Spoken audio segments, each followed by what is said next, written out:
G'day folks and welcome to the Vookcast, Australia's Nintendo podcast. My name's Oliver Brandt and in this episode I'm joined by Michael Goncalves, Hey team. Angelo Valdivia, Hey, paisanos. and Luke Henderson. Hello there. We've got a great episode lined up for you, all about Nintendo Switch stuff and Switch 2 stuff and Pokemon and just all of the stuff that happened between our last episode and now. And Angelo's back now,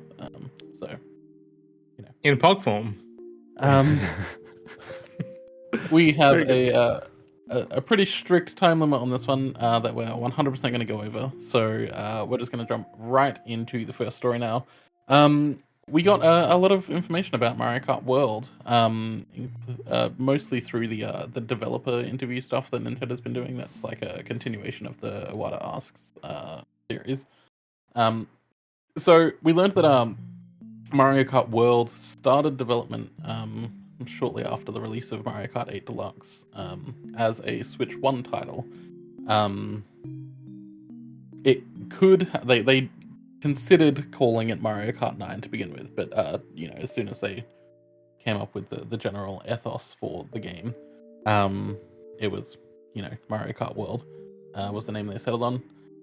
24 players was the goal, which obviously we have now, but the Switch 1 could not handle that, and the developers just didn't want to drop it down to 30 FPS, which I'm sure we'll all agree is a good thing.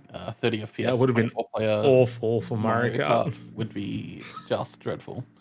Then around 2020 they shifted over to the Switch 2. I mean, they started developing it properly because in 2017 it would have been pre-production phase, and early prototypes and stuff. So 2020 they started development in full on the hardware that would eventually become Switch 2. And then we also learned about the origins of cow. Basically they were just brainstorming ideas, and one of the team drew the cow from Moo Moo Meadows in just driving a pickup truck. And everyone else loved it. And then they were like, well, let's just add more and more weird little guys as playable characters. So I love that the truck has the actual truck cabin, and then the cow is controlling the truck from the steering wheel behind the cabin. It's a Hollywood car. There's a second driver's position for it. It's very good. I genuinely love it. I'm not being ironic. It's good. I really want that vehicle to actually be in the game. It also has a bull ring on the front bumper bar. It does. Yeah, it's so good. and little horns as well, which is super cute. Yeah. But importantly, they noted in the interviews correctly as well that cow is an important part of the Mario Kart series. So I don't think she'll be going anywhere anytime soon. And as we've seen from all of the preview events where people are just 24 cows. I think the first month, 2 months, maybe even more, is just going to be cows forever. I think it's going to be people are going to main cow, and then it's just going to become their main. The age of Mario Kart is over. Monty Mole is drivable, right? Yep. Yeah, cool. Because I would argue that Monty Mole is also important to Mario Kart. Yeah. Also, ironically, from the same track. Exactly. Yeah. Yeah. Look for Windmill next then. I really like these little looks into the game that we get. They've been opening up way more with Switch 2 stuff on these Nintendo developer article. What are they called? Ask the developer. Ask the developer. Yeah. They've been doing it for fucking decades at this point. But I think with the Switch generation and now going into Switch 2, they're giving more information than ever before, and it really is nice to see that transparency, because that's not something that we get a lot in the games industry. We don't learn a lot typically about how games are made and the processes that go into them. And Sony does it every now and again. They did it a lot with the PS5 leading up to it. They had the lead designer up there break open the console and explain the innards and stuff. It is there. It's just it's not a common thing. Yeah, it's there for the. Sony also seems to do look it for some of their studios, they seem to do feature length documentaries about their games as well, which is really cool. Yeah. Also, I should point out we do sometimes get really weird in depth looks at things at GDC. We got the one for Zelda Breath of the Wild a year or two after the game came out, where it's they toyed with the idea of aliens at one point. So And like the design, like mythos of like the triangles. Yeah, Like how yeah. like, you know, discoverability is all based on triangles. It's kind of abstract to think about, but yeah, if you do find that talk, like it actually kind of makes sense. Yeah, Nintendo is very, very active at GDC. They talk a lot about their techniques and how they solved problems, especially to do with lower powered hardware. They did talk about the physics system that they implemented into Tears of the Kingdom and how basically that entire game is literally just a physics system, and like just like basically they built that game around just the physics. So like the sound is all physics based, like the entire game. So they just had to build one system and then make sure it worked flawlessly, and like that is what they did. So yeah, there's a lot of really, really interesting stuff, and Nintendo has done so much at GDC. I think even NERD, the Nintendo Europe Research and Development people who make all the emulators, almost all the emulators for Nintendo Switch Online, also have done a few talks there as well. So Yeah. I'd say one thing that's destroying my soul. What's that? The very last link in the article says read them all here, but the R in read is not included in the hyperlink. The full stop is though. Oh, no, it's not. Oh my god. It's just not Just above devastating. that. So when you're mentioning the titling of the game, like they're like, oh, we didn't call it Mario Kart 9. Oh, sorry. Yeah, we didn't call it Mario Kart 9 because we wanted to get rid of numbering. But also, like, Mario Kart World Tour is confirmed to be canon. So that is Mario Kart 9, right? And this would be Mario Kart 10. I get that, like, development times would have aligned them differently. But yeah, I mean Mario Kart Tour is definitely Mario Kart 9. This is Mario Kart 10. Yeah. So But then Mario Kart World Tour is the sequel because it has an extra title in the title. Right? This is Mario Kart World. Then we get to Mario Kart World Tour. technically, then this would make it a prequel because we already had World Tour first. This is that. Yeah. I can't wait for the Hop Tour collab. I don't. Cha-ching! I think these developer things are really cool, especially because sometimes, again, we get to learn who's making the games, which is not something we often get to see. It's like, yeah, Miyamoto gets a lot of credit for the stuff that he does at Nintendo, and that's fine. But he hasn't been the lead on a game in 20 years. I think Pikmin was the last game he really worked on. So, I'm not saying he's not doing stuff. But he's just not. We saw it with the Mario Wonder. There was a whole new team that was sort of leading the charge on that game. But, you know, we wouldn't have heard about it without something like this because they did a developers ask the developer for that one. So, yeah, these are fun just because we get to learn who's making the games as well as the little insights about how they came up with things. So, I like them. the other interesting thing that we learned from the Ask the Developer series was like the Legend of Zelda Echoes of Wisdom was like entirely women led. So like all of the like directorial roles on that game were women. So like the audio director, the director of the game itself, the art director, like they were all women, which is awesome for a game like that. So yeah, very, very cool.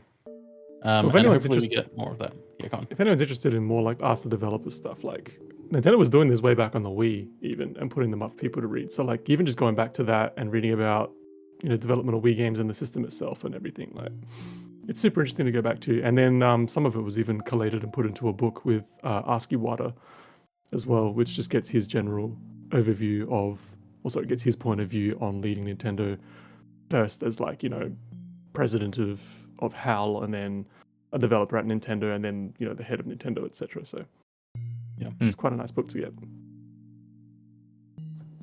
Alrighty. Are we all? I'm assuming we're all very excited for Mario Kart World. Nah. We've talked about it in the past, but yeah, fair enough. No, I think don't know how the more you we can see of like, it, the better. if you enjoy Mario Kart, like, which, you know, if you look at the sales of Mario Kart on Switch, it's half the population of the planet. I don't know why you wouldn't enjoy Mario Kart World. Like, it's just more racing now. I'm just super interested to get my hands on it and see what it's like to actually jump in and get some of that online connectivity and just see how connected that game is, right? Just to come free across. roam with friends. Just like go around the map and just find stuff. Absolutely, And it's almost like a Burnout Paradise Light, which I'm totally down for. You know, it doesn't have to be as insane as that game was, or Forza or anything. Like I play Forza now, and it I might kind of get not annoyed even when be I see light. avatars. Like we don't know exactly all the things you can do in the world. Yeah. Like there might be a ton of cool stuff that us haven't talked about, and we will discover on Thursday.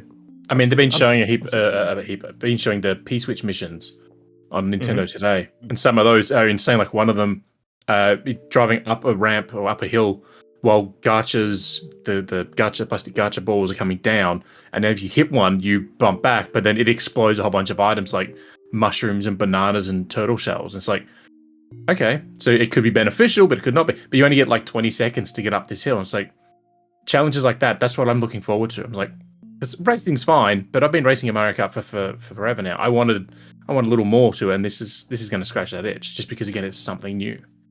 Michael, when you redid your pre-order recently, right? You got the digital version of Mario Kart with yours. So is everyone else correct. here also getting the digital version of Mario Kart with their console? Yes. Yeah. Cool. Are you also, Angelo? Yeah, I think you were. well. Right? Yeah. Yeah. I'm just curious like- to know how everyone's going to get it. Like, if people are actively getting the console and then getting the physical copy of Mario Kart, despite the fact that it's more expensive, I'm just curious to see how the sales are going to go with that. Yeah, 'cause I'm there's no way to assuming really there's find out, right? really only two people that are buying the non Mario Kart bundle. It's people that want the game physically, which is totally fine, or people that just don't want Mario Kart. Otherwise, like the Mario Kart download bundle is just a no-brainer. It's literally just half the price. Yeah, it's So if you're going to get Mario Kart digitally, it's a slam dunk. absolutely. I think, like, for me as well, it's like Mario Kart is a game that I'm going to play frequently, or like even when it gets to the point where I'm playing infrequently, it's not something that I'm gonna like wait an hour for it to download. Like if it's installed, I'm gonna play it. You know, when my partner comes over or when my family comes over, or like, you know, if I'm somewhere where Mario Kart can happen, it being on my console, greatest thing ever. That's generally how I feel I about don't a want to lot have to carry around like cartridges or whatever to swap them around and shit. Like I just want to just launch it and go. That's generally how I feel about a lot of multiplayer-centric games. Like, I just want to be able to just take... If I'm going to someone's house, like, I'd rather have all of that shit preloaded on there, so I can just be like, bang, let's play, rather than screwing around with cartridges and stuff. Yep. This is by far like the one big advantage and freeing advantage of like making the decision to go all digital this gen, is that I'm just going to know that I'll have the games that I purchase with me at all times, really. So you're going all digital this gen? Mm-hmm. Oh yeah, you weren't Okay. here for last podcast. Okay. Nice to know you didn't listen to the podcast either. That's fine. No, I hate the sound of my own voice, so... No, I'm you weren't in it, so it would have been fine. Oh, that's a good point. My light of reason did not light up there. No. I'm just a bad friend then. No, I'm very curious to hear how this goes. This will be an interesting experiment. Yeah, I just got to the point where I was like, look, the writing's on the wall this gen for physical games, and like I made the decision quite a while ago, like after all the GameKey stuff started, and since I've made that choice, my decision has only been fortified, because every single physical game that's been announced, like 90% of them have been GameKey cards. Yeah, and like at that point, like the reason why I want physical games is for that like game preservation. Like I had the games on the card, like it's a nice little thing to have in the future, but that just doesn't exist. So like, what's the point? Realistically, I don't know if I brought this up last time, but realistically, your like the download servers are going to be live for longer than the cartridge lives, right? Yeah. So like the especially the mechanics- Switch 2 ones, because they're changing the type of memory in them. Yeah. So like the Switch 2 cartridges, as far as we know, because they're made by Micronix, which is the same as the Switch 1, but it's a faster, more intensive process to read data that fast. So like they have a sort of maximum lifespan of like 20 years. Now the Wii Shop is still up, and that launched 19 years ago. So like realistically, it doesn't really matter which one you pick. You're probably going to get about 20 years out of it before you can't play that game anymore. Well, provided the console is still alive, like it might die. Well, yeah. Something could happen to it. Yeah, For sure. But at the very least, like if you you don't have to worry about like, will the next generation also be backwards compatible with the carts or whatever, right? Like if you buy digital, I mean, it's all just there. And like, we've been all digital on PC for 15 years now. Like physical games don't really exist on PC anymore. Most computers don't even have an optical disk drive. So yeah. But that's also a different argument though, because PC for the most part is backwards compatible with the last 40 years, provided you have correct emulation or people supporting the software, etc., etc. So like I can download the original version of Doom and play it in some way that was released in like 91. Right, so I'm not going to be able to do that with WiiWare games eventually. Well, no. Although kind of, because you can play them like I can on emulate Wii U. them. There'll be communities of people who are preserving them, and that's what I look forward to, right? The moment that the general community gets their hands on preserving things, I don't at all trust Sony, Microsoft, or Nintendo to preserve their products for the long term. As long as to go back to. Well, I mean, as long as someone out there is preserving it, and this has obviously very much happened for all digital releases for all consoles, like Switch and prior. So yeah, I'm assuming it'll happen at some point for Switch 2. I think it's like, it's not necessarily like a preservation thing, it's an access thing, right? Like we know that Nintendo has preserved every single game that has ever launched from a Nintendo product, like the source code for everything that they've had in-house, and a lot of stuff from out-house, like outside of Nintendo as well, like from third-party developers. So like Nintendo is exceptionally good at preservation. It just doesn't provide access to those things. And Yeah, they're exceptionally good in the way that Warner Brothers and Disney are good at preserving for themselves. Preserving for me rather than for we. It's still like, from a historical standpoint, right? Like it's still preservation, right? Just because you can't go up and touch the Mona Lisa and put it in your house doesn't mean that it's not preserved.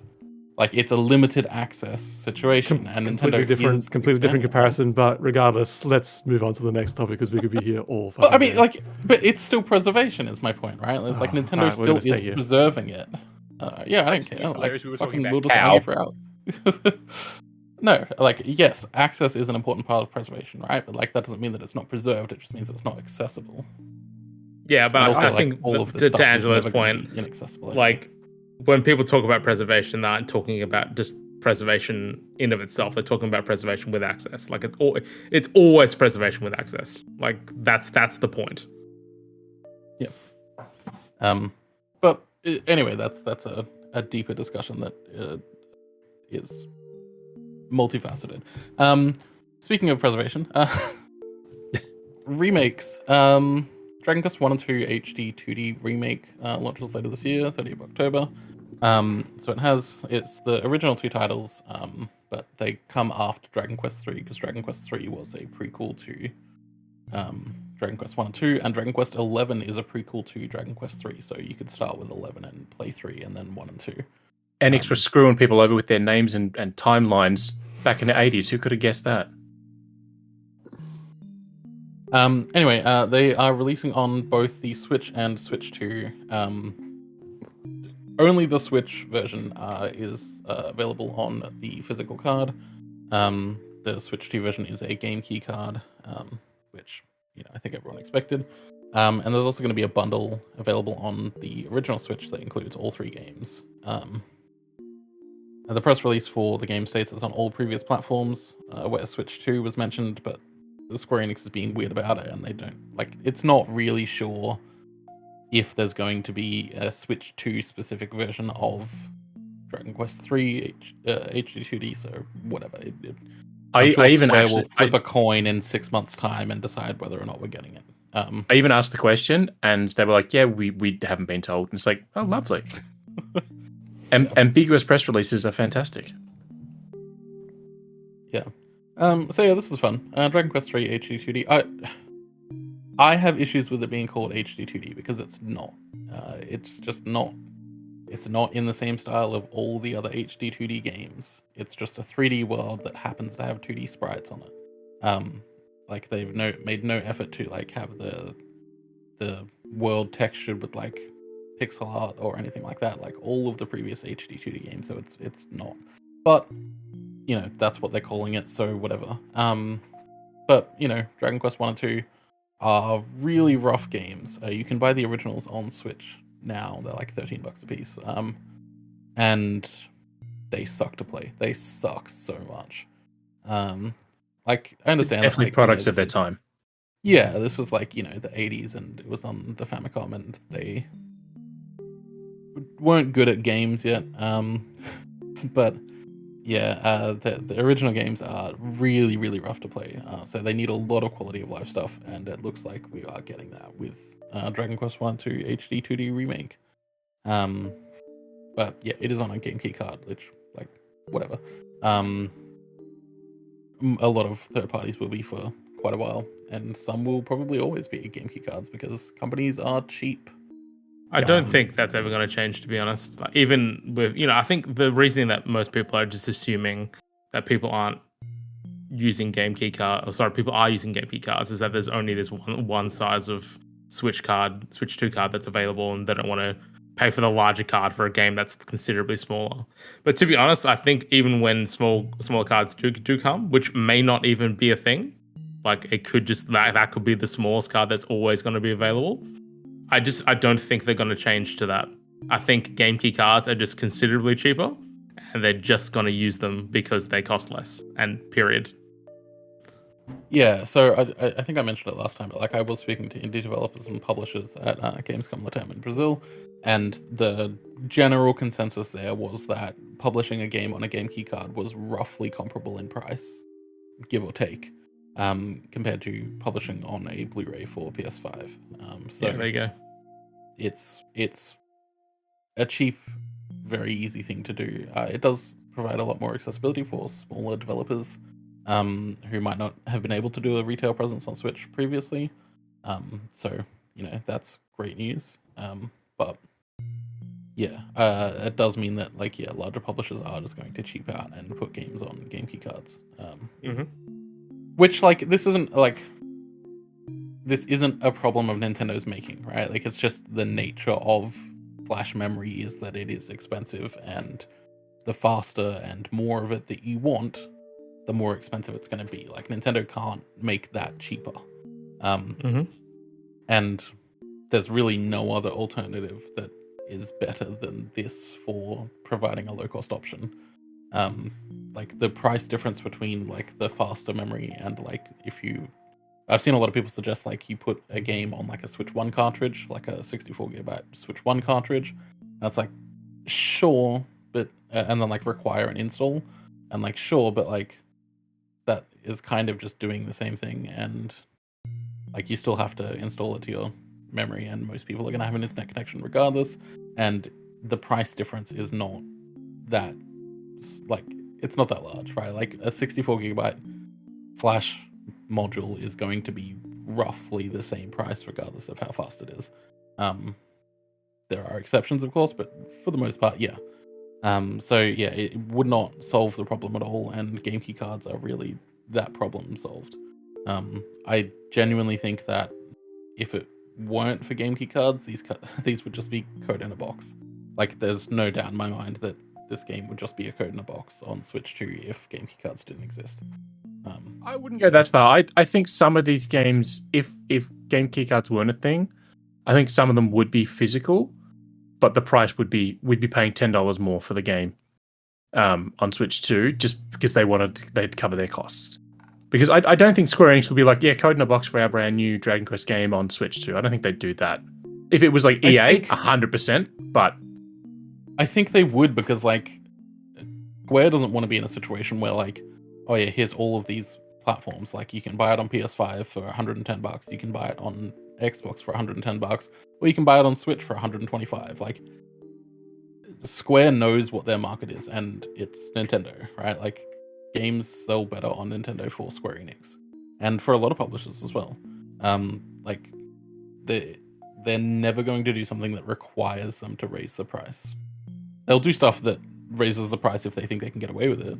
But like if this is like something that they're required to do, like they're not going to do that if it's not going to be applied to other consoles as well. Yeah, we've seen it before with with the Switch tax. You know, it was a joke that we were making very early on with Switch games. You know, they were always like $10 more because of the, you know, it being on card. So I'm not saying Square Enix wouldn't do it for every game, but I'm just saying I couldn't see them doing it for something like their first big game. But then again, Bravely Default, whatever the hell that thing's called, is out on Thursday. That's a game key card. But that's Nintendo doing that here, so who the hell knows? That's all sorts of weird. Well, yeah, Nintendo's distributing it because Nintendo has the publishing rights to the game globally. Yeah. So, yeah. But they're not publishing it, they are just distributing it. So, fucking, who knows? Alrighty. The new Pokemon game has a release date. It's coming out on October 16 on Switch and Switch 2. It is, of course, a Switch 2 edition card. Okay, we don't know this 100% for sure because there's conflicting information, but it seems like the recommended retail price for the Switch 1 version is $90 and the Switch 2 version is $110. I don't think that's actually been confirmed by Nintendo yet, has it? No, they've not put anything out, but all the retailers are putting up their prices. Well, JB Hi-Fi is 80 and 100, so... Yeah, but JB Hi-Fi is always $10 less than eBay, so... Yeah, but sometimes they're not. I'm just saying, like, it hasn't been confirmed by Nintendo. This is just what retailers are putting up, and it could just be assumptions. We don't know. EB no longer says if something is a placeholder price, if they expect that it's actually going to launch at that price, so who knows. Another thing that was, not confirmed, but just reiterated, but Switch 2 edition cartridges will be playable on Switch 1. So if you have a Switch 1 now and you want to get you eventually plan on upgrading to a Switch 2, there's really no reason to not buy the Switch 2 version of the Switch 2 edition of a game, because it will work on your Switch 1, and then when you get a Switch 2, you can just slap it in and it'll automatically have all the shit that you need.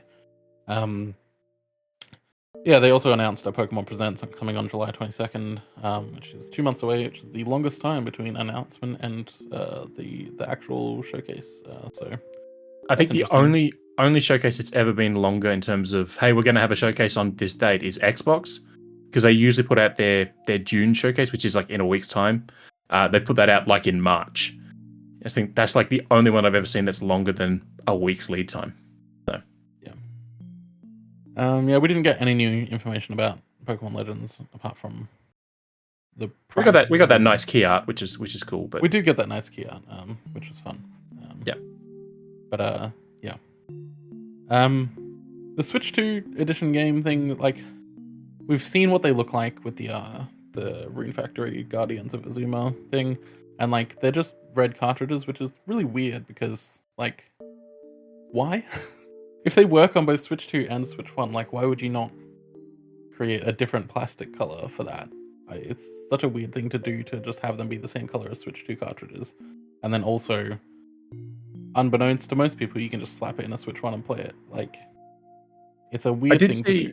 I did see, I think it was a Reddit post, somebody was going in on the letters at the front of the card numbers. If it's a Switch 2 only game, it's this. Yeah. And it could be something like that, but as we've all experienced, Nintendo does things in stupid ways randomly, and this is probably just one of those ones where, like, well, no, we don't want to have two different color Switch 2 cards going around. Just one color, that's easy, done. So they should have brought back like the like shiny, transparent-ish red that they used for the cartridges for Pokemon Ruby back in the day. That shit was awesome. And then just have like the solid color ones, like the ones that they used. Like the plastic looks identical to the Pokemon Fire Red plastic that they used. But those in the Game Boy you could actually see. These you wouldn't see unless you had left the little flap of your Switch 2 game card slot. You open up the box and you see it, and it's fun. Anyway, yeah. Does anybody care about this game? Probably not. Right? No. I do. It looks nice. The only reason I really included is A, the date, and B, the fact that it's the Switch 2 card gives you both versions of the game, which isn't the thing. Even when you could buy PS4 games, you put in your PS5, it'll download the PS5 version. But if you buy a late headphone warning for everybody. Even if you buy the PS5 disc of, say, God of War, if you put that in your PS4, it won't give you the PS4 game. So this is really the only one. Xbox does it to some degree, but it's a weird thing there. But yeah, it's interesting to see, and I wonder how long they'll keep it going for. Like, will we get a Nintendo Switch 2 edition of Rhythm Heaven next year, and will that work on Switch 1? I think we'll continue to see it as long as there's a Switch 1 version of the game. Like, if there's a Switch 1 version from Nintendo, they'll just do a Switch 2 edition, and that'll be it. And then as soon as there's no longer a Switch 1 version of the game, then there won't be. That's it. There's a typo in the article that I'm not even being a jerk about it, but like, it says pricing of the game is set at blah blah blah for the Nintendo Switch version, and the Nintendo Switch version will be higher at blah blah blah. So I think that needs an edit. Technically, it's true, right? Because the Switch 2 version is also a Switch 1 version, so it's correct.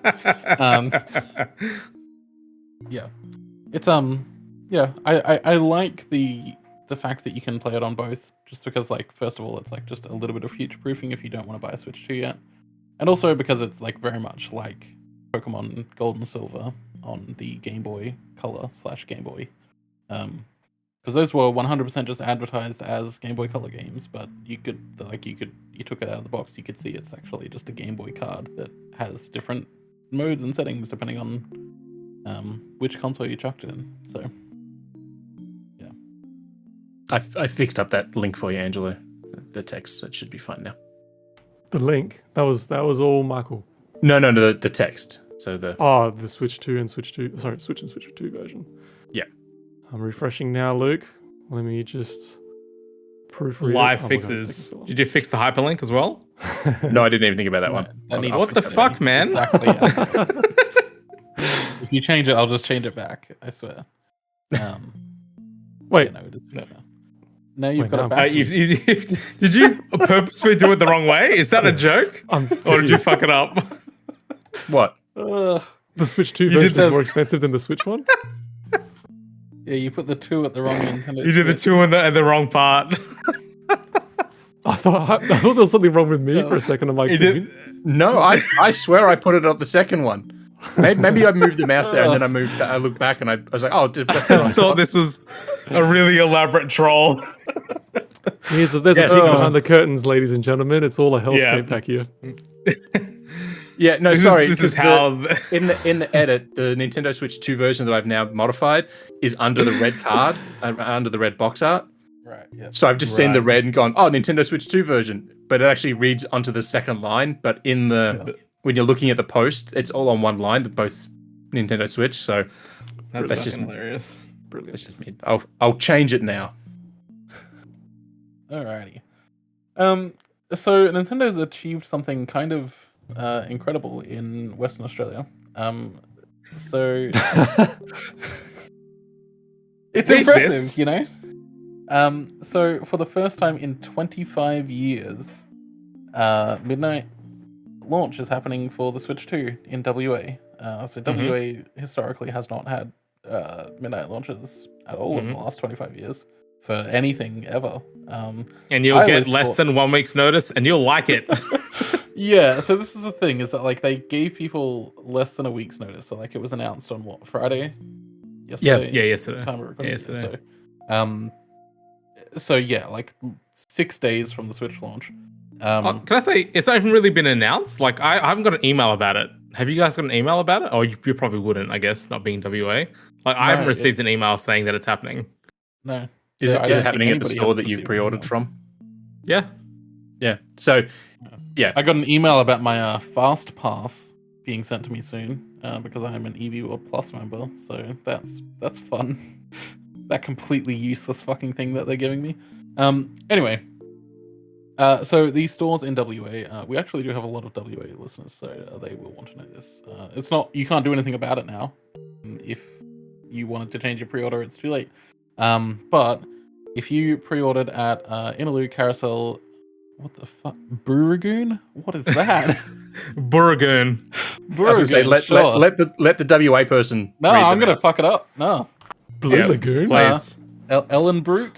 Oh, come on. No, Michael, just go through all of them. All right. At Inaloo, Carousel, Booragoon, Ellenbrook, Galleria, Joondalup, Livingston, Midland, and William Street. Otherwise known as Stab Central. So, which is where I wanted mine from. So great.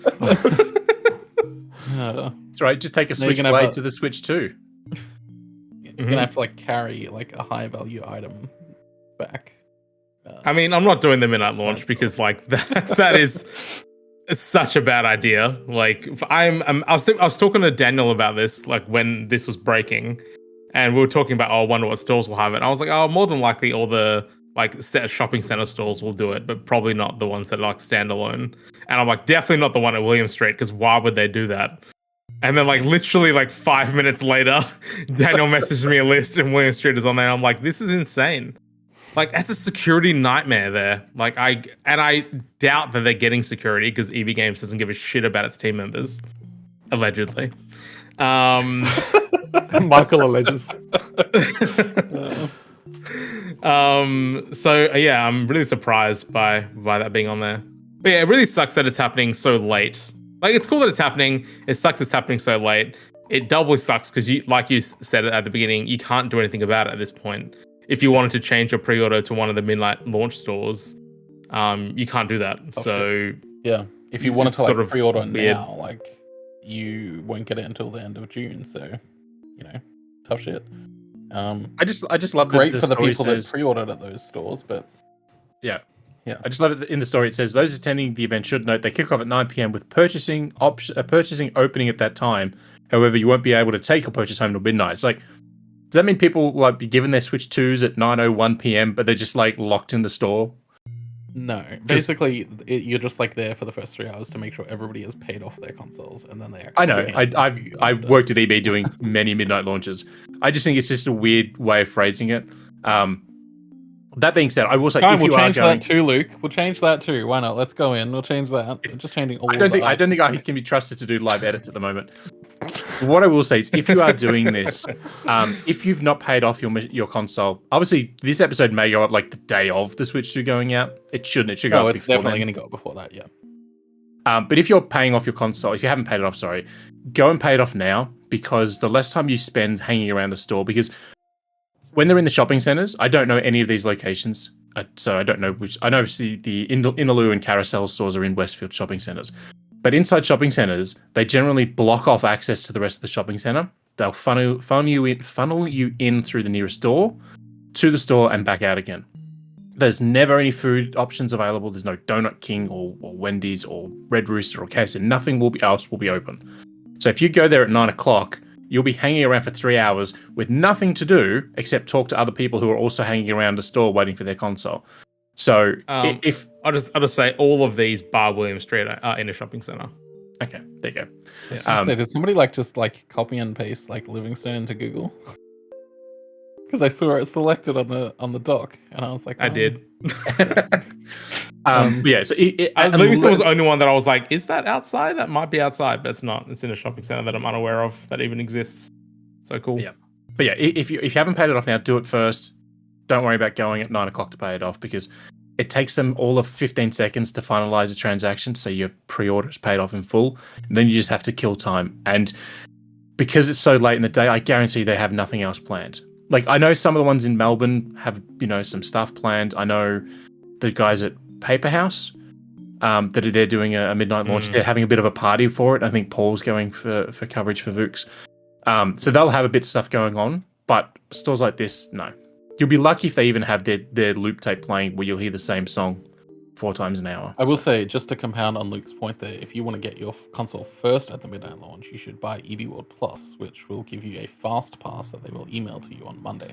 I cannot wait to see how much of a shit show this is going to be. They're not going to give a shit. I talked to my EB person at my local store, and I was like, are you really going to order people by fast passes and shit? And she was like, no, I'm not even going to check.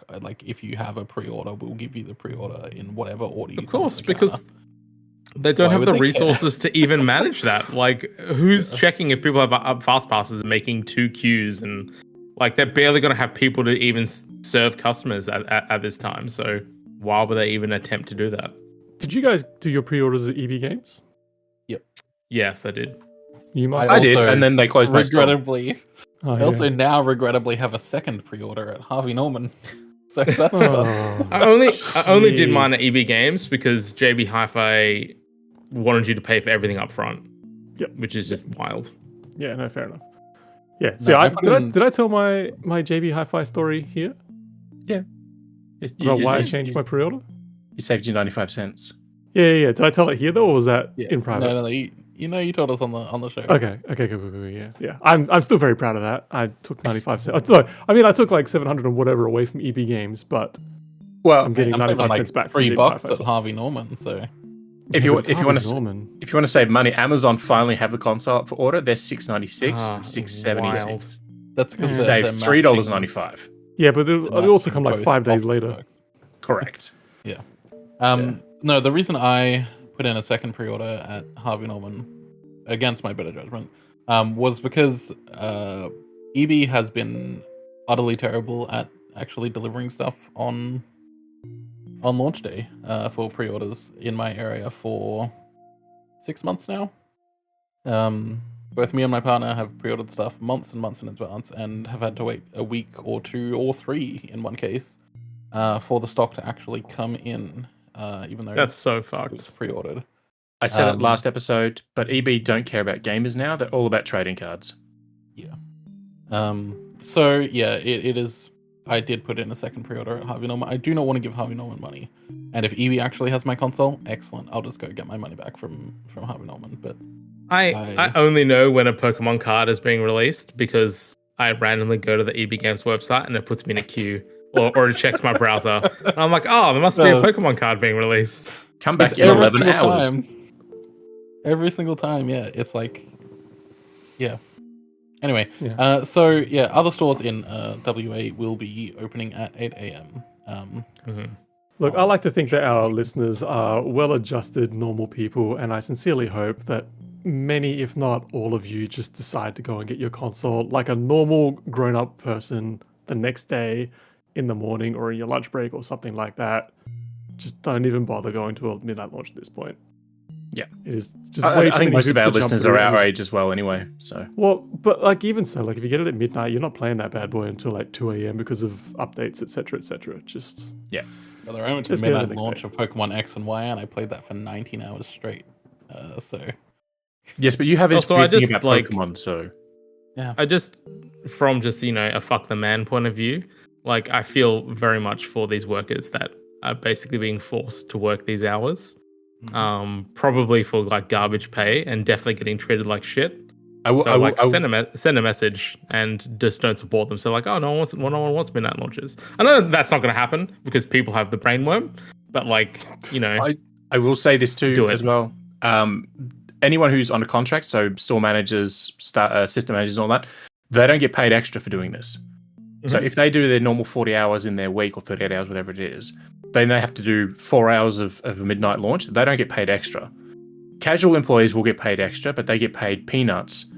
But that also comes out of the budget for the rest of the week. So the it's stores more than aren't 4 doing- hours though, right? Because like they are open from 9 till midnight as well, correct? Where they usually wouldn't be for most people. Some stores will be open at 10, so it just depends on the store. But usually it'll be say like 9 or 10 till like 1 a.m. To get people out the door and all that. But when I was doing it, we were staying there till like 2, 3 in the morning for the stragglers. Because who the hell's a straggler at 3 in the morning for a games console launch? But yeah, so the stores don't get extra cash for staff casual, and the managers, who the people you probably know if you go into an EB Games, the ones that are always there, they're not getting paid extra because it's part of their contract to do all this. So yeah, unless you happen to live above an EB Games, and you popping downstairs is literally no different to you just walking out to the street, don't go. Just don't do it. If you live above an EB Games, why are you living in a shopping center? That's a big question. You yourself said William Street is not in a shopping center. you are a ghost. I mean, you're definitely not. Oh, could you? You could live above the one on William Street, actually. Weirdly enough. I mean, look, it's too late to say anything now, but like, the only midnight launches that are worth going to are the ones for small stores. So like we look at Paper House in Victoria and the Gamesman in New South Wales, both of which are doing midnight launches and having a bit of a party of it. But it's more of a community thing than it is get together with the greasiest people on the planet and I know there used to be early. when the Nintendo Experience was in Melbourne on Swanston Street above the EB Games there. Those were always fun events to go to when they were doing stuff there. But I still wouldn't go for a midnight launch there because you have to go into Melbourne CBD at I went to the Super Mario Odyssey one because that was during PAX. It was like the day before PAX, which was a bad idea because there was like everybody was just completely. Everyone had the same idea. Oh, we're already in Melbourne for PAX. Let's just go to this thing. Yeah. So it was completely packed, and then like it took forever to get back to our hotels, and then like we were completely zonked out for the first day of PAX. So that was fun. Anyway, Michael, do you know why midnight launches haven't been available in WA? Like, I thought it was a law thing, but like clearly not. If they're just doing them. I think it is still a law thing. I think you can just always apply for an exception, but like you have to have like a proper, like good reason to do so. Like you can't just like, lol, I want to open at midnight because reasons. So I think they probably got it across the line because hey, it's like a once-off like event thing. But like they're super rare. So EB Games needs the to really do- good reason is that EB can make a shit ton of money. Yeah, capitalism. But what EB Games needs to do is open one of their stores at one of our like airport trading areas. I don't know if this is the same for every state, but like we have like airport areas in WA that the trading laws don't apply to. So I live next to a local airport, Jandakot Airport, that has like a ton of like retail businesses that just trade 24/7 because the laws don't apply to them. So like they just need to open up EB Games there, and that's problem solved. I also live next to an airport, next to the Burnie Airport, and there is like a little area around the airport that is like exempt from other retail trading laws. I live near a pub. Good. Alrighty. The Nintendo Switch app. So this was previously called the Nintendo Switch Online app. It's been renamed to the Nintendo Switch app, and that's because you don't need Nintendo Switch Online anymore to use it. Well, so that's some of it. Well, I mean, you haven't really needed it for a while. But we learnt from this app that the Switch 2 can do automatic uploads of screenshots and videos taken to the app, or you can manually upload them instead if you want. It will upload 100 to the cloud, and the older ones get deleted, and they'll only remain there for up to 30 days, which is exactly the restrictions on the PlayStation app as well. It's the exact same. There's new friend management options. You can add friends via the app, which is quite nice.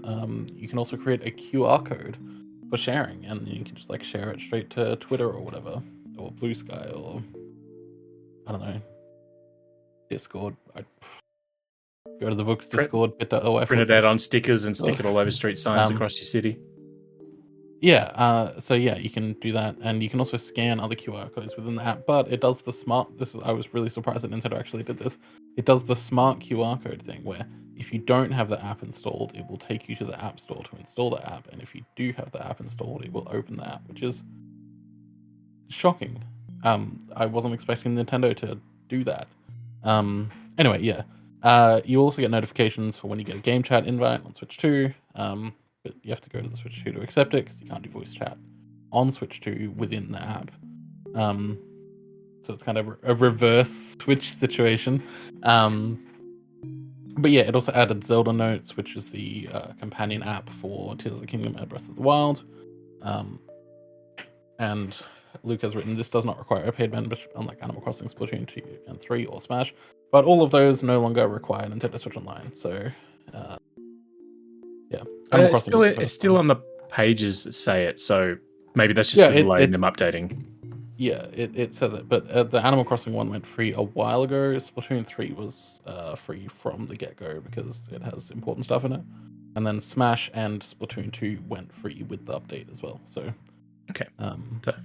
All of them are free now. You won't need Nintendo Switch Online to use the app. Are we excited about the Nintendo Switch app? I'm excited. I'm excited about the screenshot stuff. Like, that's just infinitely better in every capacity. Getting a screenshot off Switch. Here we go. Okay. I've said this before, the old solution was platform agnostic. As long as Wi-Fi still exists, the old Switch 1 solution works. So it was completely future-proofed. This will last as long as the app servers live, which is not 100% future-proofed. Yeah, but because you can also manually upload it, it wouldn't surprise me if they have some sort of redundancy. If the servers are offline for something, it's still gonna need it's still gonna need servers. Like at the end of the day, I'm assuming you're still going to be service. able to get like your screenshots off the console, right? Like directly. Oh or yeah, you can plug it into your on computer, SD card or whatever. Yeah, that's fine. Yeah, just you have Like to I think this will exist for at least the lifetime of the console, and definitely more. You know what I mean? Like, but I do appreciate that the old system was platform agnostic, because I think that's a really nice and forward-looking thing. Even if it wasn't the most convenient, I think technologically it's probably the best path to go. Anyway, it is very nice that it will automatically upload screenshots and videos. I was shocked that videos were in there as well. So I was expecting it to just be screenshots. really intrigued to see the video quality on and screenshot quality for Switch 2. It'll See also if be it's 7 improved. FPS.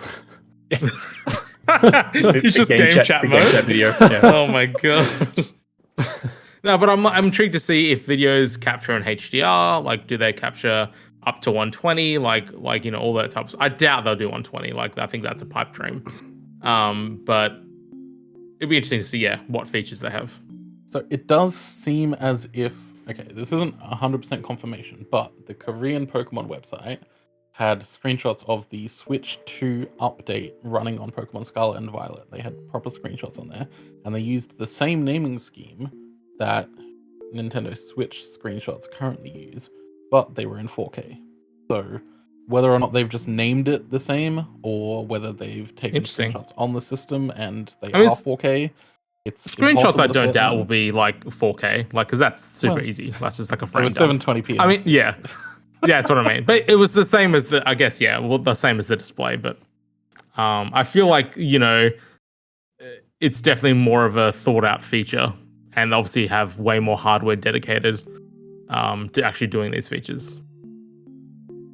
I think, like, for video, realistically, we're going to get 1080p 60. I don't think it's going to go above that. Yeah, I think that's fair. But I think that's fine for most things that you would share a video of. I generally do hope it captures in HDR, though. Like, that'll be nice. Yeah.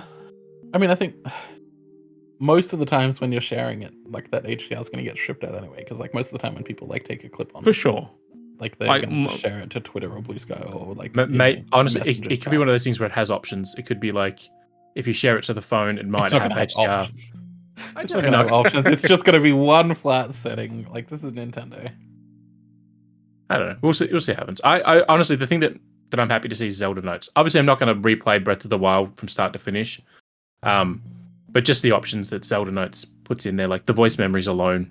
If you, as I put in the notes, if you're already 100% of that game, you can now run through and visit locations again and get more lore and more insight on the games, which I think is cool. But I'm just interested to see how all the item sharing and all that sort of stuff will go. Yeah, it's there. It's fine. I just think it's hilarious that their big change is that they're just taken off online out of the name. Yeah, because it's not about online anymore. Hopefully someday they'll implement the shop into the app, and then we can just use the app to buy stuff. That'd be nice. But, yeah. One other thing that this added is that you can see your own playtime history in the Nintendo Switch app now, which you couldn't on the Nintendo Switch Online app. You could only see your friends for some reason. Unless you use the parental controls app, in which case you could see yours, but then you had to have PIN numbers and everything everywhere. Yeah. So there were other app updates. There was a lot of stuff that happened all at once. Nintendo Music got an app update. It is an app. It didn't get an app. Nintendo Music has an update. It added a sleep timer, so you can like let a song or a playlist play for up to 60 minutes, and then it'll just like fade out, which is nice. If you want to fall asleep to aggressive Splatoon sounds, just like you wake up to aggressive Splatoon sounds on your Nintendo Alarmo. I'm just imagining it the other way, that you're playing the Breath of the Wild soundtrack, and then like the last song it's just about to nod off is the Guardian music just kicks in, Like full ball kicks in just as you're dozing off. And yeah, playlists can now be extended. So if you've got like a playlist that has like 3 songs in it that are each 3 minutes apiece, you can extend that to a longer thing. And tracks can be extended again by 5 or 10 minutes. Yeah, I mean, listen to music, they've been pretty good about updating that frequently, every single week except one when there was a holiday in Japan. Yeah, it was Golden Week, so the whole office was gone for the week. So, but and then this week they didn't do it on the Tuesday; they did it on the Thursday because it was the 10th anniversary of Splatoon. Yeah, 10th anniversary of Splatoon 2. Yeah, every single week they've had a thing. It would be nice if they did that with the Nintendo Classics apps, but that's never gonna happen. Yeah, and then the Nintendo Parental Controls app just got updated to support Switch 2. You can link up to 8 consoles. There's like support for managing game chat features. And yeah, anyone under the age of 16 needs permission to start a game chat session. And then the length of attendees and even camera viewing angle are recorded at the session end. And yeah, there are all sorts of options for parents and stuff. Read the article about it because none of us are parents and probably won't be anytime soon. So, yeah. The thing I love about the screenshots from the app is that all of Bowser Jr.'s friends are the minions of Bowser. It's really cute. I just like the fact that Goomba is a soccer buddy. Like, so one of the things, if you are a parent, one of the things is when you add a friend from your kids' network, you can put a note on who they're from, where they're from, or whatever. You can put anything you want. And in the apps, they put soccer buddy for Goomba, which is great because he has no arms, so that's the sport he could play. But I just think it'd be hilarious if they had to put like tennis buddy or something. I think all the notes are incredible. Like shy classmate for Boo. Now, and like Koopa Trooper used to visit a lot. That's why can't so we add sad. notes for our friends on? Twitch? I think I complained about this like literally 2 days ago. Yesterday, I was like, it's so annoying. Like I don't know who half the people in my friends list are. Let me add a nickname. Just then I opened up the app and I was having a look at my friends. This popped up and I'm like, who are some of these people? I have no idea who this is. Especially if people then change their name. Like you might know them under one thing. Maybe you're not play with them for a while. Then they change their name, and I'm like, I have no idea who the fuck this is. And that's it. Like I only add people that I know in real life. And like I'm looking at this going, I have no idea who this person is. So it's any one of my actual IRL friends. I just don't know which one. I will say I'm very meticulous about keeping people off my friend list just because of reviews and all that. Like, don't want people to see what I'm playing. The Switch, I only have like 4 people on there, and you 3 are, 3 of the 4. But the one thing I don't like about Xbox is that anyone can follow you and anyone can like see what you're doing. And all that. So annoying. The number of times I get like random mail. Oh, I was following you here. It's like no, go away. So because you're supposed to just like turn off your play activity and then turn it back on when you're done reviewing. I just turned mine off like in late 2017, and I have not turned it back on since. I turned mine off, and it was last year on Xbox. I didn't realize it was connected to Discord, and I was playing Star Wars Outlaws. And Michael goes, "How about that Outlaws, Luke?" I'm like, "How do you know what I'm playing?" He goes, "Discord." I'm like, "Shit." Such a fucking. I just want it to be like Steam. Steam, right click name, manage, add nickname, bam. Yeah, I mean you can do it on Discord too. You can add a nickname, or add a note or whatever. They just do it. Like they clearly know that it's an issue because they added it to the parental controls app. But sure. Yeah, there was also an update. Why do I keep saying app? What the fuck is that? There was also an update. We should just call them updates. That's so much better. There was an update for the Nintendo Today app. You can link your calendar into that app so that your calendar will get flooded with events that end in the year 10,000. So No. fun. No. When they say you link, so your personal calendar that you have on your phone now gets imported into the Nintendo Today app. So when you go into Nintendo Today, you'll see, oh, there's a Nintendo Direct next week. Oh, my friend's birthday party is the same time. Oh, that's what it is. They don't actually put Nintendo Today stuff in your calendar. I don't think I want Nintendo knowing when I'm going to my psychologist or That's the thing. If it was the other way, if they said, oh, we're putting the Nintendo Today stuff in your calendar, I'd be like, that's fine. It means I don't have to open the app to see things. It'll be in my rah. But no, it's the other way around. You put your stuff in their app. Which Also, Nintendo, if you're listening, please end the events that end in the year 10,000. Why did you do that? I don't want to clear every single event that happens. Why are they ending in the year 10,000? Who thought that was a good idea? It's because Nintendo's here for the long haul. Yeah. Anyway, you can also zoom in on images. Also, you can take screenshots and videos before, which was clearly an error, but everybody blew it up to be like, oh, Nintendo's blocking people from taking screenshots in the app. Whatever, it doesn't matter. You can still do it, and that's all that matters. Alrighty. NSO updates. We're gonna have to change the name of this soon because it's not NSO anymore. I mean, it still is until they decide to do something. Yeah. So, Nintendo added 4 games to the Game Boy list in the Nintendo Classics lineup. The trailer for it said Nintendo Classics, but then the app updated and it was still Nintendo Switch Online Game Boy. So, who knows? But they added Kirby Star Stacker, Gradius Interstellar Assault, Sword of Hope, and Survival Kids, which was known in Australia as Stranded Kids, and is getting a reboot-ish type thing on Switch 2, which we've seen very little of, and it's coming out in less than a week. The biggest thing about that game, the Switch 2 version Survival Kids, is that that's the game that the Nintendo of America YouTube stream crapped out on during the Direct. That's the biggest thing anyone can say about this game, is that that's the one it died on. It died on that, and then if you were watching that stream, you started hearing them talking about Hollow Knight before the stream fixed itself. And well, the stream holy shit. The stream was busted from the beginning because that was the one that I was watching, and it had a 3-second delay on it. Yeah, the audio just kept getting worse and worse. Yeah, I remember you talking about it. That whole stream was that's fine. Yeah. I didn't even know there was an Australian one. That's why I wasn't watching it. So.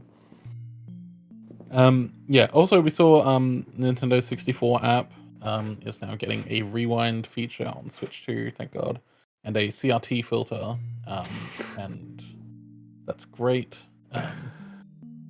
But that is also just on Switch 2, but on Switch 1 and Switch 2. I saw a great IGN article that was the power of next gen is CRT filters, and I'm like, yes, that's absolutely what that is.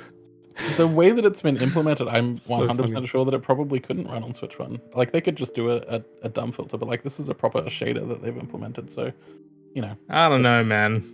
We've been I've seen hack switches, and they can definitely do a lot. Okay, but within Nintendo's power profiles, all of the hacked switches that exist are running at higher profiles. We opened the can of worms. Ollie the apologist is out. I'm just saying that the Switch is dog shit hardware that probably couldn't run a shader on N64 games. I don't see how that makes me an apologist. I'm saying that the Switch is underpowered as fuck. But that is the problem that we're all in agreement with, and we don't need the problem explained to us. Sure, but you will... Anyway, I will say though, I'm impressed that they're doing remapping controls on Switch 1. Because when they said the CRT stuff was coming on Switch 2, I'm like, yeah, cool. And they said remapping, and I just assumed that would be Switch 2 as well, but they're putting that on Switch 1. Because N64 games without the controller on Switch are fucking atrocious to play. Mm. Yeah, and when they did when they demonstrated Lilac Wars changing the button from the A button to the trigger or whatever it was, I was like, oh yeah, that makes total sense. I'm glad they used that as the demonstration.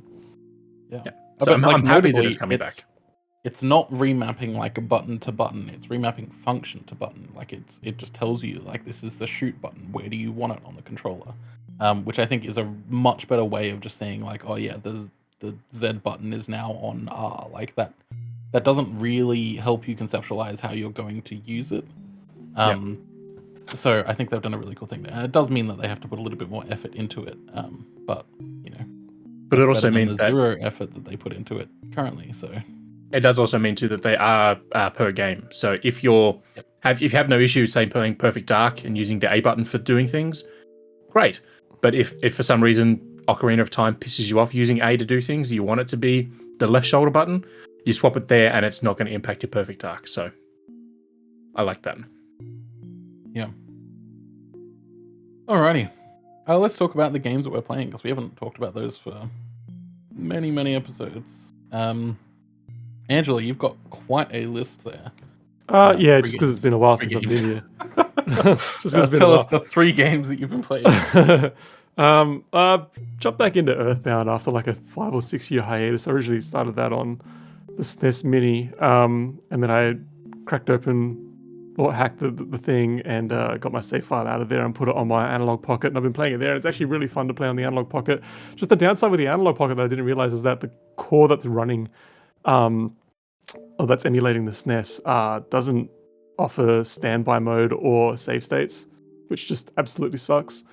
So it's hard to play Super Nintendo games on there for the long haul if you can't put them in standby mode. But oh well, it's still fun to play there. Diablo 4, jumped back into that after a little while as well with my partner.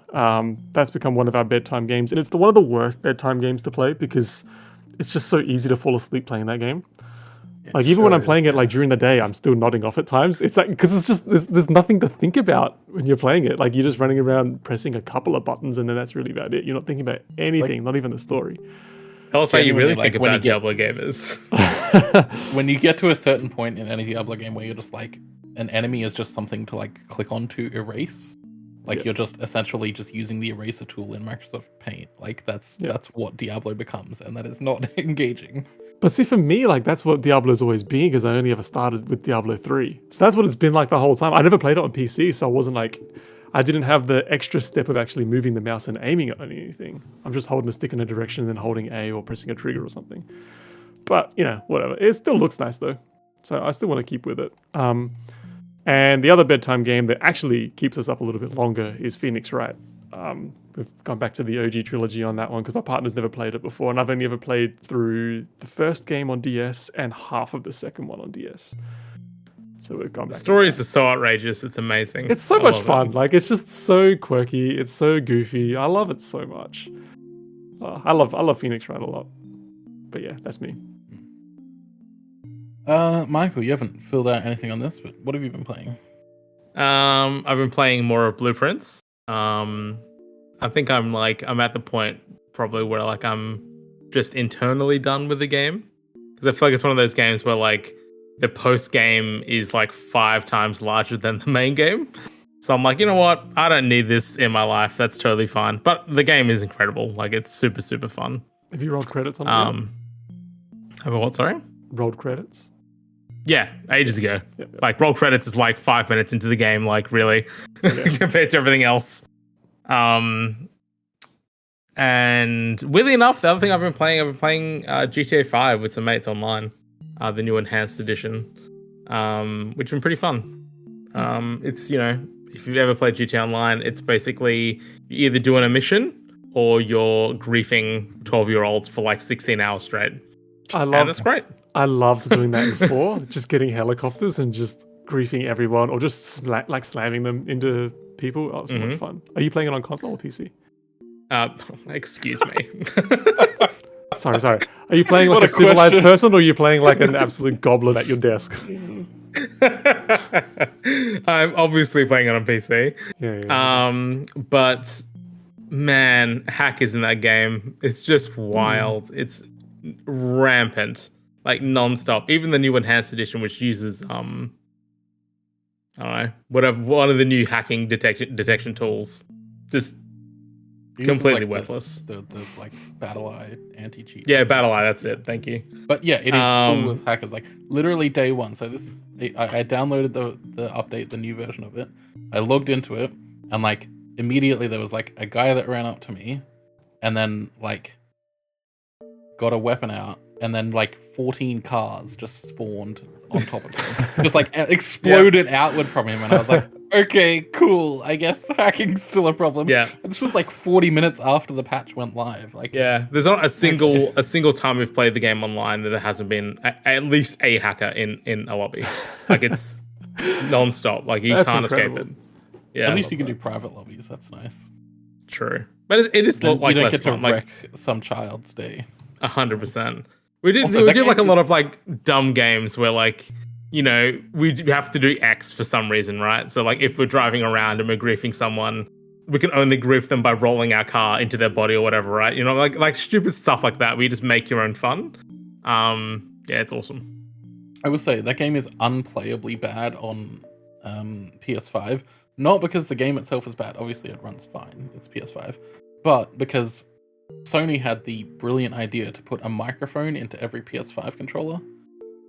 Oh, and you have to that would be individually awful. mute people in a GTA Online lobby. You can't just mute the entire lobby, or just I like can't only imagine hear how from bad your that friends is. or whatever. My dad plays GTA Online on the PS5, and he stopped playing because it just got to the point where he was so infuriated by every single fucking time he'd log in, it would just be like screaming children in the lobby. It's just the worst. That reminds me. I've also been playing Assassin's Creed Shadows. You know what's the game's fantastic, except for one thing, and it's again borderline racism against inverted players. So like you cannot invert your look in that game. You have to or you can, but it's not consistent across like your normal camera controls and your aiming controls. Or you can invert the right stick in general, which then inverts the look and the aiming, but then also inverts the right stick to the point where when you're trying to zoom in on out on the world map, like it's opposite. What is wrong with game developers? Why can that? Why?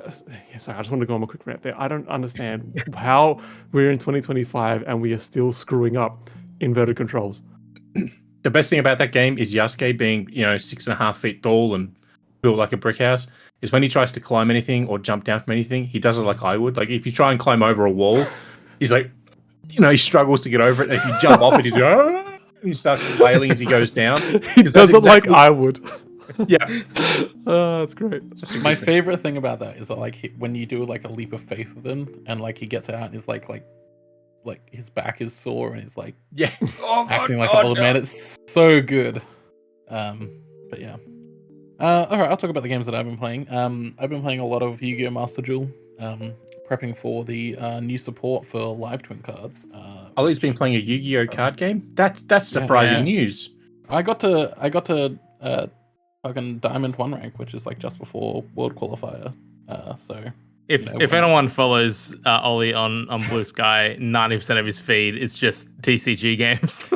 it's literally just like me talking about like Pokemon TCG Pocket, which I don't play competitive in that, or Yu-Gi-Oh! Master Duel, where I do play competitive, and all of my posts are like, wow, these people are fucking idiots. So yeah, I've been playing a lot of that. Yeah, I got to Diamond 1, which I got there and I was like, why did I do that? Like, I spent so much time like grinding up to like just below the master rank, and I was like, what did I get out of this? Like, sure, I'm really good at this deck now, but now what? But yeah, so I've been playing. Now that, you play the game. I guess so, yeah. And yeah, I've also been playing the new Rune Factory game on Switch 1, not on Switch 2 because I don't have a Switch 2. But I will be checking it out on Switch 2 when it becomes available eventually.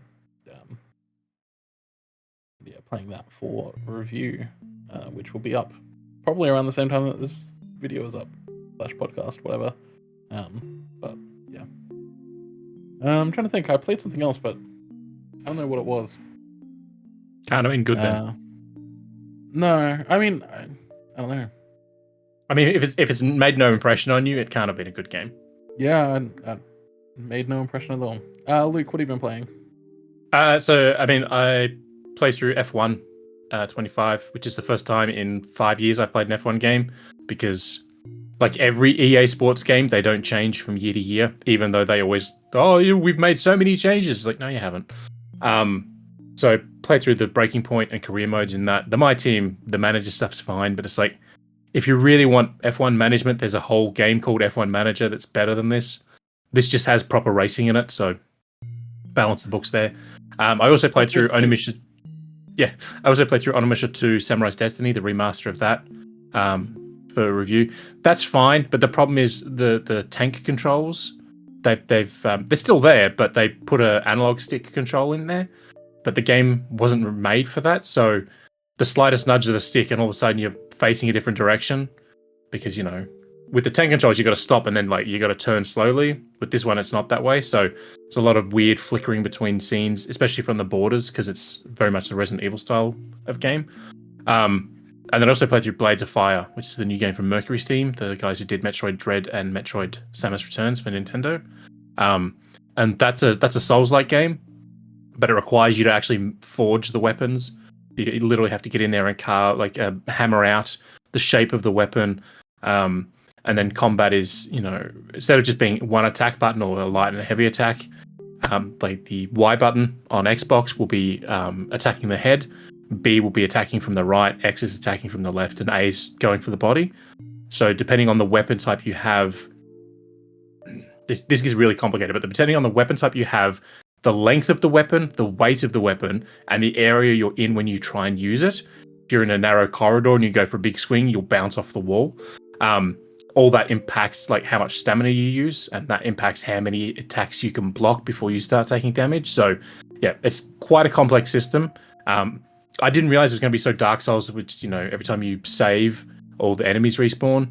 But I still enjoyed the hell out of it. It's punishing, but it's only punishing if you try and treat it like an action game and not a strategic combat game. So yeah, I've also been playing a shit ton of other things, but they're all embargoed until after the showcase seasons. So can't say anything about those ones. Alrighty, let's move on to Nintendo 20 questions. Absolutely nothing has happened between the end of the last one and this one. So, Michael, you are the person with the answer. It's me. All right, so I'm doing a Dazza special today. Nice. 2 Dazzers in a row. Yeah. I've not played this game, so this is gonna be hard. Can't wait to ask questions about it. I've watched like a lot of game. Very in depth. I've watched a lot of gameplay about it. I'll do my best to answer questions. All right. Yeah, you may begin. Was this game developed in the 2000s? Yes, Sorry. Was it released in the 2000s? Yes, it was. Okay, cool.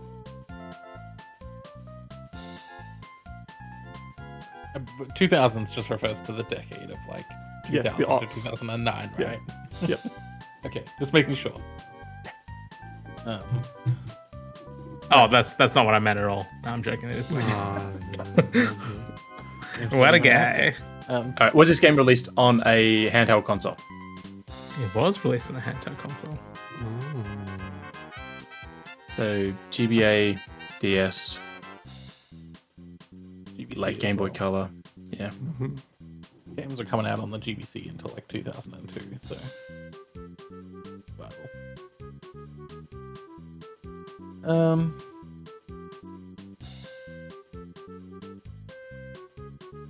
Alright, does this game feature any 3D graphics? No, it doesn't. That's I don't even know why I went to check, because that's like...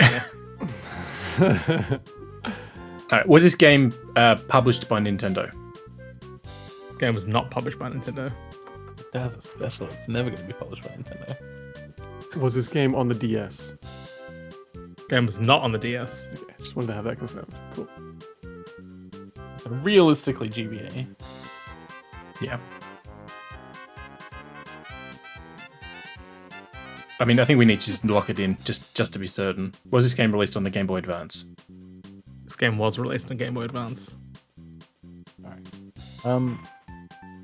Would this game be considered to have sci-fi elements?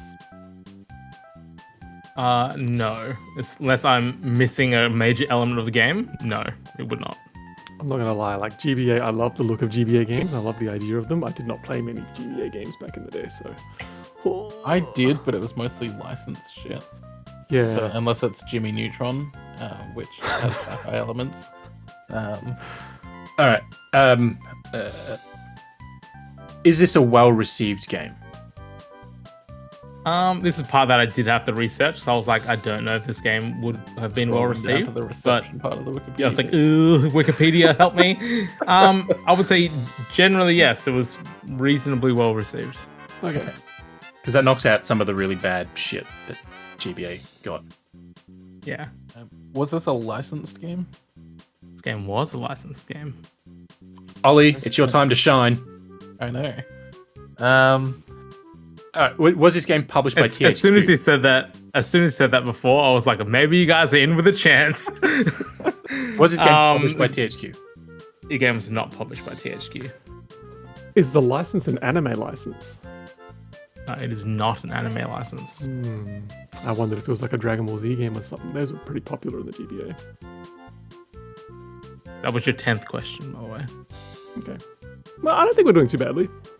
We're in the ballpark. Ish.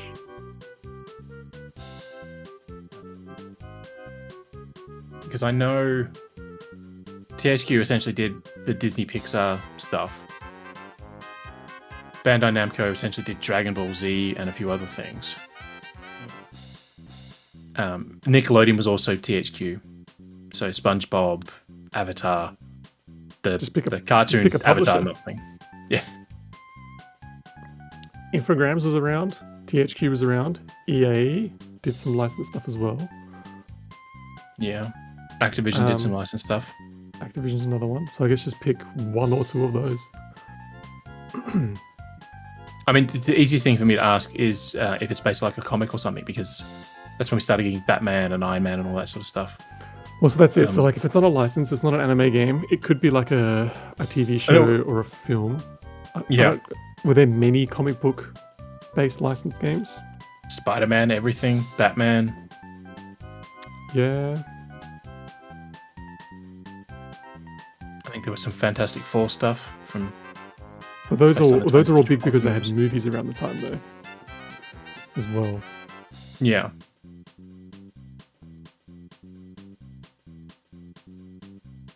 I think THQ or. Well, it's not THQ because I asked if it was published by them and he said no. Oh, sorry, I missed that question. Okay, so, all right, so, yeah, Bandai Namco, Infogrames, EA. Division, I think, was the last other one. If it's like Harry Potter and the Philosopher's Stone, I will riot. Somehow I don't think Michael picked a Harry Potter game. Oh, it was Dazzle though. Dazzle. I don't think Philosopher's Stone it hit GBA anyway. I think it was Game Boy Color. Nah, it was GBA. That's the only Harry Potter game I've ever played. Okay. It was on Game Boy Advance. Was this game published by Activision? This game was published by Activision. Oh. Man, you guys locked into that fucking publisher choice. Because the only things I know EA did back then were they did the Harry Potter stuff and they did some Bond stuff, but there was not a lot of GBA Bond. So Activision had fucking Tony Hawk was on GBA because that's a license. Mm-hmm. They had a bunch of Spider-Mans.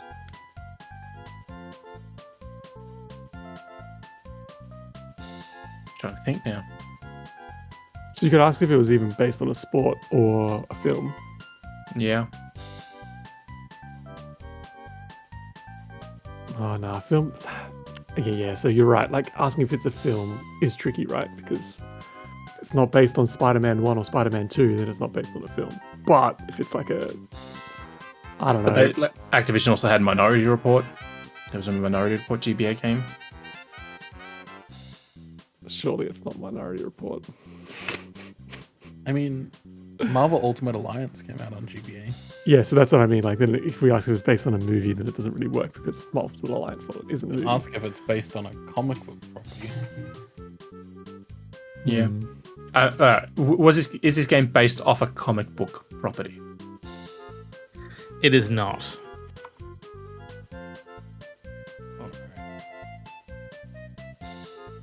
So Tony Hawk is very much still an option, right? Yeah. There are a couple of Shrek games. Yeah, that was them.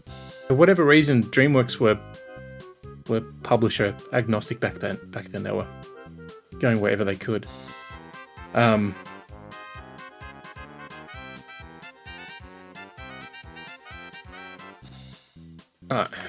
many questions do we have left, Michael? 6 questions and a guess. Oh, gee, loads of them. Start firing, boys. All right. Is this game based off a sports property? It is not. So surely it's a movie then. Otherwise, it's a TV series. Yeah, I don't know what TV series they might have done. Just like cartoon series or something like that. Yeah, but I'm saying like I can't think of anything because everything cartoon-wise was generally Nickelodeon back then, and THQ had that right. There And might it have been wasn't them, some it was random Disney. Cartoon Network ones, like a Dexter's Lab or something. Yeah, but that's what I'm saying. Like, I just can't think of anything. Yeah. I mean,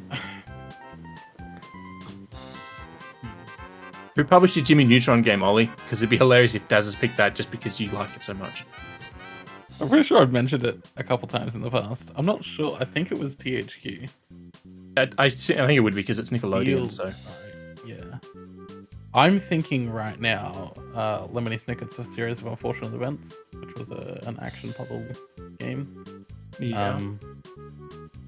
The GBA that I remember being pretty decent. Is this license based on a movie property? It is based on a movie property. Okay. Now, so I'm thinking, Didn't Activision publish the Aragon game that hit GBA? I feel like Aragon was like post GBA. Yeah, that was like 2007, 2006, 2007. Surely that was DES. Okay, so it's based on a movie.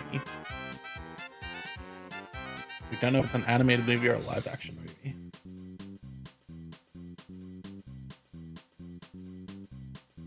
Because if it's a live action movie, it kind of has to be a series of unfortunate events. Because all of the other live action ones were Marvel shit. I mean, Minority Report wasn't, but sure. That's true. But then it's like the other things are like Shrek. There were a bunch of Madagascar games. Yeah. Could you just ask if it was an animated film? Yeah, is the film this game is based on an animated film? This is an animated film. Okay. So 3 questions and a guess. fuck, that's difficult.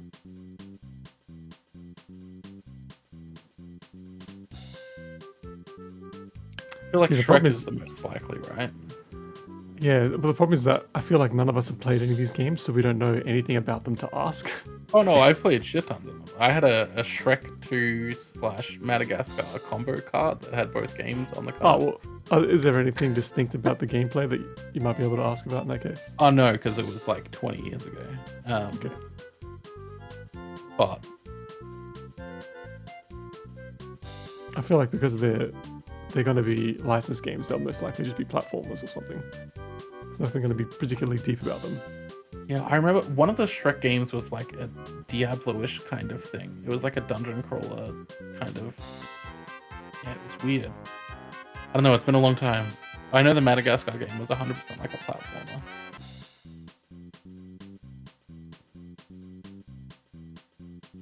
You'd be happy to know that I'm watching the gameplay right now. Yes, we are very happy to know that. Thank you. Don't move your head. I want to see Maybe if I you can can- see the reflection yeah. in your glasses. Gleam some info off the reflection.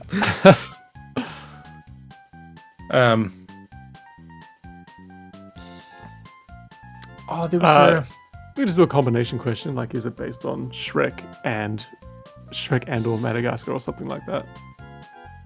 Not and/or, but because there was Monsters vs Aliens was also there. That's the one with Seth Rogen as the Blob, and it's like the most Seth Rogen character around. again, I feel There like that was was a bit also- later though. That was like late 2000s, wasn't it? Yeah, but we just know it's in the 2000s. Yeah, but if it's Yeah, but it has to be GBA, GBA. yeah, The last Yeah, but- GBA game came out in like late 2007. yeah. But there's also Shark Tale, because I think just thinking DreamWorks. Yeah, that could work. There was also a Um, Tarzan game on GBA. But, yeah. There's another DreamWorks one. Because remember they had Shrek, and then I think they had Madagascar, and they got really, and then they tried a few other things that didn't work. Yeah, Shark Tale. Shark Tale was one of them. Monsters vs Aliens was another one. B But I movie swear- again, that's a little bit later. Okay, before everybody starts naming stuff, do we want to ask a meta question if we've named the movie that it's based on? Yeah. Sure. Well, we have to. We don't really have anything else. So. Okay, have we named the movie that this game is based on? Okay. This is how much of an asshole do I want to be? Okay. You can just be honest and give us the answer. No, because like it depends on how like We've said Shrek, but it's like Shrek 3. We didn't mention Shrek 3. We just mentioned Shrek. That's what he's potentially along those lines. Yes. I'm gonna say yes. Well, is that You have mentioned. Because if it's a licensed game, I wouldn't even assume that it was based on the movie. I'd just assume that it was based on the property. So like there would have been like, I don't know, Shrek's Lucky Tales or something like that. Like I'm not going to say that that's based on the movie Shrek. Yeah, there were a based few on the games property. like that. Where it's basically Shrek like 2 a was- sequel to the movie. Shrek 2 was 100% like, and Shrek the Third as well, and the GBA, both fantastic games. We're both very much based on their respective films. I will say like this is like the way you've asked the question makes it hard. You've mentioned the property. I'll say that. Okay. So The two questions, I guess. Shrek is kind of a given. And it was received relatively well. I was about to say that. Yeah. So just pick a good Like, Shrek game. I feel Ollie. like Shrek 2 is definitely the better of the two games, and I feel like it would be received better as well because the film is also received better. Shrek the Third was not particularly well liked by critics. I thought it was a great film though. Shrek the Third. I'm a Shrek the Third truther. How many more questions do we have? One? Two questions, I guess. Two. Oh, there we go. You got two more questions to sort this one out. Fact check me, Luke. I think that's Two correct. questions, and I guess, yeah. Yeah.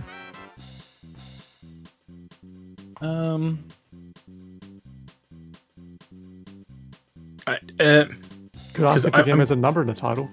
Ooh. No, I'm just curious if the property's based off a series, because like Shark Tale, Over the Hedge, Monsters vs Aliens, they were all like single movies, whereas Shrek was a series, Madagascar absolutely. was a series. Yeah, it's similar to my question, but yeah, if you could, that's probably more specific. Go for it. Yeah. Okay. Is the property that this game's based off of a series of movies? Yes. All right, so it's got to be a Shrek game. One question and a guess remain. Because there's also like 3 Madagascar movies. Oh yeah, forgot about Madagascar. What a banger film. First one was so good. Coming out on 4K soon. Just got Oh, announced the other day. Oh damn! The first all right. one. Yeah. Excellent.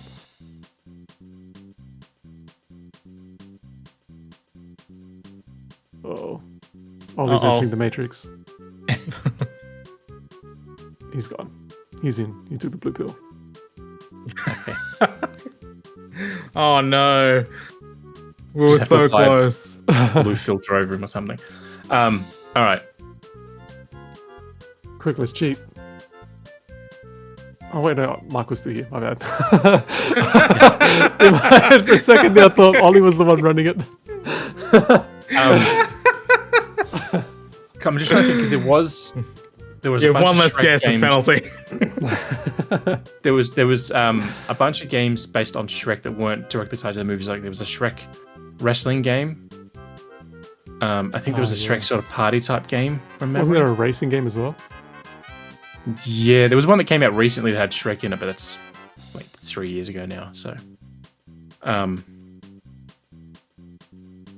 but he said it was received well, and I don't think the wrestling one was received all that well.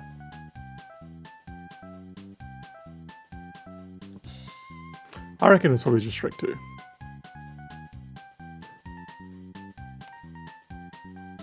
I mean, we can ask if the name of this game aligns with the movie, like with the movie title, because there were a few games that did have such like Madagascar and then Madagascar like the game, and there was something like well, Madagascar yada yada yada. We could just even just ask if it's a Madagascar game or a Shrek game. Yeah. Is this game based off the Shrek series? Yes, it is. There we go. And now we have to guess which game it is. I reckon it's Shrek 2. I think it's the wrestling one, just because it's obscure. Yeah, we welcome go. back, He's Ollie. back. There we go. Back. Yay! Oh, God. We've Man, established is there that this interruption? we've established it is from the Shrek series. That's the only thing we've done in your absence. And that was the last question. So And now you we have to guys guess which only game it have is. a guess. Luke was thinking it might be the wrestling game. I think it The might be Shrek 2. wrestling.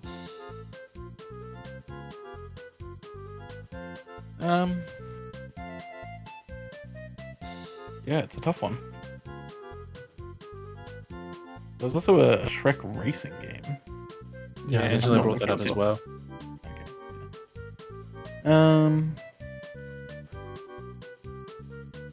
My only concern with Shrek 2 is that it's a popular thing, and I'm just thinking that Darren wouldn't have picked a popular game. He'd have picked like an obscure entry in the franchise.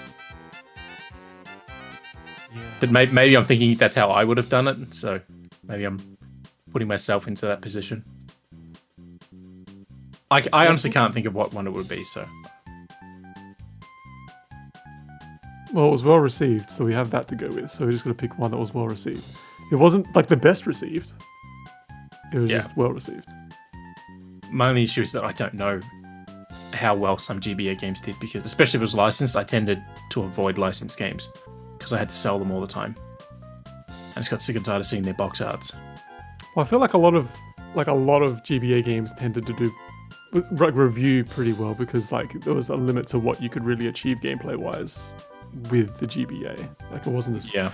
it was a nice console to have and things, but it wasn't a particularly sophisticated console, right? It was just the perfected form of the consoles that came before it. So like Yeah, it's a lot true. of platformers and stuff would have just done really well review wise because it's probably as far as you could go with a GBA platformer, Yeah. for example. I know a bunch of them were made here in Australia, like Chrome, Taurus, Witch something or other, also down in Melbourne. They did a lot of GBA games. Tantalus, they also did a shit ton as well. So, Just gotta choose one. End our torment. Ollie, you can choose. I honestly can't think of what it would be, so I'm gonna put it on you. Oh, that's terrible. I think Shrek 2 is the only one that like stands out to me. Is it Shrek You said 2? Shrek 2. Ollie said, Michael? Angelo said Shrek 2. So we'll go with All Shrek right, 2. it's locked in. Yep, lock it in. Yeah. If it's Shrek, Oh boy. I'm- Okay. We're gonna lock it in before Ollie's internet Turns goes. out it was ants. All right. So developed by Vicarious Visions and published by Activision for Game Boy Advance. This was released mid 2004. This side-scrolling platformer is separated into 5 books, each with 5 chapters. The story of the game is a compressed version of the movie that it is based on, with playable characters such as Shrek, Donkey, Puss in Boots, Human Shrek, and Gingerbread Man, each with their unique set of skills. This game is Shrek 2. Nailed it. Hell yeah. Did it. You guys were like on the edge for so long. And for Luke's sake, in defense of Darren, he only chose any Shrek game. I okay. chose Shrek 2. Okay. That is actually one of the ones that I played as a child, and it was quite good, I think. You guys literally took it to the very last question. Yep. Honestly, it just for me, it was like I don't think Darren would have just picked Shrek 2 because it was like the easy option. And I'm glad I was right that Darren didn't pick Shrek 2, that it was a Michael pick. So I just looked up Shrek games and I was like, oh, what's one that was like reasonably well received, like one that might be at least like memorable. And like all the things that I could read up on was Shrek 2 and GBA was pretty well received. Like people seemed to enjoy it. Like it wasn't anything groundbreaking, but it was a decent game. You got like mid 7s, right? For the most part, like a couple. Looks like it. Yeah. I feel like, that was a lot of GBA games, particularly licensed ones, right? They all just did pretty decently. Yeah. I want to know who this other developer was in Melbourne. It's going to drive me insane. Was it the Thai people? Whatever they're called, Beam Software. Oh, Ty was Chrome. And then before they were Chrome, they were Beam Software, right? Because they made AFL, Aussie Rules Football. Their first game was The Hobbit. Sure was. This game had 5 separate developers across all the platforms. Oh yeah, because they would have released like a different version Yeah. of the game for each console. Luxo Flux for console, No Wonder for the Windows version, Beanox for the Windows port of the console version, Aspire for the Mac port, and Vicarious Visions for GBA. Man, remember when Beanox was like knocking it out for like a game or two with Spider-Man games, and then they just tanked and became a Call of Duty developer? Wicked Witch. That's who I was thinking of. Alright. Oh, it's a UE2 game on PC and Mac. Didn't hear about a lot of those. Alright, that about wraps up this episode of the Vookcast. I don't have the script in front of me because I can't load Google Docs right now. I can literally only just load the fucking Discord call. So, yeah, I mean, visit the site, vooks.net, to get your news, reviews, and everything in between. You can find all of the stories from today's show in the show notes on whatever platform you're listening to. And you can find all of our social information there as well. Or you can join the Vooks Discord at bit.ly/Vooks Discord, which is all in lowercase. Yeah, our next episode will be shortly after the release of the Nintendo Switch 2. So tune in for that. We will likely have a special guest, and it may be weird. So It's gonna be a weird guest. it's going to be a weird episode. I don't know if the guest is going to be weird, but it's going to be a weird episode. But It's going to be a weird guest. It's going to be a weird episode. We're all going to be weird. We're all going to make it weird for various reasons. Boy. all right. Well, yeah, we'll catch you in the next episode. I don't know how I usually end these things. I've completely forgotten. Goodbye. That's Go away. pretty much it. Yeah. Yeah, All right. you nailed it. Well done.